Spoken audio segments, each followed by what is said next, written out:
saya Yolanda Nababan dari Pendidikan Geografi B Stambuk 2024 dengan NIM 3242131003. Nah, pada kali ini saya akan mereview sebuah buku dengan judul Pengembangan Media dan Teknologi Digital Pembelajaran Geografi. Nah, buku ini ditulis oleh Sunarti Suli Eraku dan kawan-kawan. Nah, buku ini diterbitkan oleh CV Dunia Penerbit Buku tahun 2025. Jadi, alasan saya memilih buku ini karena buku ini sangat relevan dengan kondisi sekarang, di mana dengan adanya perkembangan zaman di era digital, pembelajaran geografi itu tidak hanya bergantung pada atlas, media cetak, dan ceramah konvensional, tapi sudah mulai berkembang ke arah media interaktif yang sudah berbasis teknologi digital. Nah, kita masuk pada poin yang paling penting, yaitu ringkasan isi buku. Jadi, secara umum, buku ini membahas urgensi media pembelajaran digital. Nah, bab 2-nya teori dan klasifikasi media pembelajaran. Yang ketiga, yaitu teknologi terbaru seperti AR, VR, AI, GIS, mobile learning. Yang keempat, model pembelajaran digital seperti ED, TPEC, atau SAMR. Nah, bab kelima membahas mengenai gamifikasi pembelajaran. Dan bab keenam membahas mengenai story map dan GIS. Bab 7 membahas mengenai evaluasi efektivitas media. Dan bab 8 membahas mengenai etika penggunaan teknologi. Nah, di sini saya akan menjabarkannya per bab. Bab 1 dengan judul Urgensi Media dan Teknologi Digital. Nah, jadi bab ini menjelaskan bahwa media pembelajaran dan teknologi digital kini menjadi kebutuhan utama dalam pendidikan. Nah, bukan lagi hanya sekedar pelengkap saja. Jadi, penulis menekankan bahwa penggunaan teknologi mampu menciptakan pembelajaran yang lebih interaktif, menarik, dan sesuai dengan karakteristik generasi digital saat ini. Nah, selain itu, guru juga dituntut untuk lebih adaptif untuk memanfaatkan teknologi sebagai sarana belajar. Nah, bab 2 dengan judul Teori dan Klasifikasi Media Pembelajaran. Jadi, pada bab ini dibahas landasan teori mengenai media pembelajaran, mulai dari fungsi, manfaat, hingga klasifikasinya. Nah, penulis menjelaskan juga bahwa pemilihan media itu harus disesuaikan dengan tujuan pembelajaran, karakter materi, serta kebutuhan peserta didik, agar proses belajar menjadi lebih efektif dan bermakna. Nah, kita masuk pada bab 3, yaitu tren teknologi digital seperti AR, VR, AI, GIS, dan mobile learning. Nah, bab ini mengulas berbagai inovasi teknologi digital yang dapat kita terapkan dalam pembelajaran geografi. Teknologi seperti augmented reality atau AR dan virtual reality atau VR membantu visualisasi konsep yang abstrak menjadi lebih mudah untuk kita pahami. Terus juga artificial intelligence atau AI mendukung pembelajaran yang lebih personal. GIS juga memperkuat analisis spasial, sedangkan mobile learning memberi fleksibilitas belajar kapan saja dan di mana saja. Nah, pada bab 4 kita akan membahas mengenai model desain pembelajaran digital, meliputi ED, TPEC, dan SAMR. Nah, pada bab ini menjelaskan kerangka pembelajaran digital yang sistematis. Yang pertama ada ED. ED ini singkatan dari E sebagai analisis, D sebagai desain,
pertama materinya itu sangat komprehensif. Nah, jadi kenapa saya katakan komprehensif? Karena pembahasannya tidak hanya mengenai dan menjelaskan konsep dasar mengenai media pembelajaran, tetapi buku ini sudah mengembangkan pembahasannya sehingga pada implementasi teknologi digital seperti AI, AR, virtual reality, dan SIG atau JIS hingga mobile learning. Nah, inilah yang membuat buku ini memiliki cakupan materi yang sangat luas serta mampu memberikan pemahaman yang menyeluruh kepada pembaca. Tentunya yaitu relevan dengan pendidikan abad ke-21. Nah, buku ini sangat relevan dengan kebutuhan pendidikan abad ke-21 yang menuntut integrasi teknologi dalam proses pembelajaran. Nah, generasi peserta didik saat ini merupakan generasi digital natif yang sangat dekat dengan perangkat teknologi. Nah, jadi buku ini merupakan gagasan yang ditawarkan penulis sesuai dengan perkembangan zaman dan mampu menjawab tantangan transformasi pendidikan modern. Kekuatan yang selanjutnya dan atau kelebihan yang selanjutnya, buku ini memiliki pendekatan praktis. Nah, dalam buku ini sudah memiliki pendekatan yang aplikatif. Penulis sudah menghadirkan model-model implementasi seperti EKID, IPEK, dan SAMR yang dapat menjadi pedoman praktis bagi guru dalam merancang pembelajaran berbasis teknologi. Nah, inilah yang membuat buku ini tidak hanya bersifat konseptual aja, tapi sudah bisa kita terapkan secara langsung dalam dunia pendidikan. Nah, namun yang menjadi kelemahan dari buku ini yaitu yang pertama, pendekatannya itu cenderung idealis. Nah, memang buku ini menawarkan berbagai inovasi pembelajaran digital yang tentunya menarik, tapi pendekatan yang disajikan masih idealis. Mengapa? Karena penulis lebih banyak membahas potensi besar teknologi, tapi penulis belum cukup menyoroti realitas pendidikan di Indonesia yang masih menghadapi berbagai keterbatasan seperti akses internet yang belum merata, keterbatasan perangkat teknologi di sekolah, dan juga kompetensi digital guru yang masih beragam. Nah, kondisi ini menyebabkan implementasi gagasan dalam buku ini belum tentu mudah diterapkan di semua wilayah. Kelemahan yang kedua yaitu contoh implementasinya masih bersifat umum. Nah, buku ini memang sudah menjelaskan konsep teknologi dengan baik, tapi contoh penerapannya itu dalam materi geografi spesifik masih belum banyak dijabarkan secara rinci. Misalnya, penggunaan JIS dalam analisis urbanisasi, story map untuk pembelajaran mitigasi bencana, atau gamifikasi pada materi wilayah atau perwilayahan masih bisa dikembangkan lebih konkret agar pembaca memperoleh gambaran yang lebih operasional. Nah, kelemahan yang ketiga yaitu terletak pada aspek pedagogis yang masih kurang mendalam.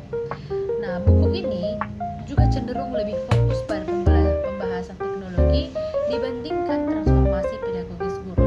Padahal, keberhasilan pembelajaran digital